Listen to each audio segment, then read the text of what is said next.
तुम जो होते तो बात ही कुछ और थी। तुम जो होते तो बात ही कुछ और थी। अब की बारिश तो सिर्फ पानी है।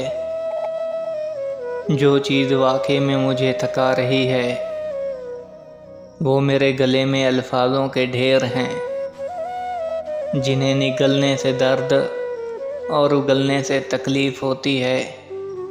तेरे कहने पे छोड़ा है तुझे, तेरे कहने पे छोड़ा है तुझे, ज़माने से ना कहना कि बेवफा हूँ मैं।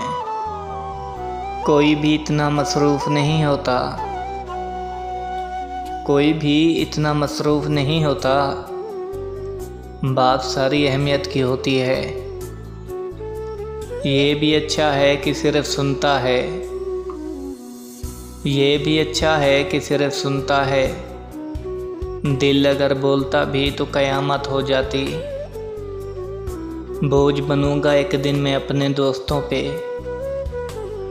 बोझ बनूंगा एक दिन मैं अपने दोस्तों पे। कांधा बदल रहे होंगे हर कदम के बाद।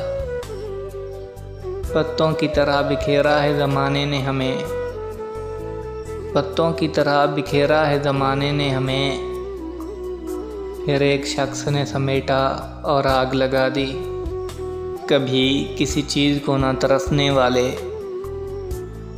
कभी किसी चीज़ को ना तरसने वाले किसी शख्स की आवाज़ को तरस जाते हैं। टूट जाएगी तुम्हारी ज़िद की आदत उस दिन, टूट जाएगी तुम्हारी ज़िद की आदत उस दिन, जब पता चलेगा कि याद करने वाला याद बन गया है।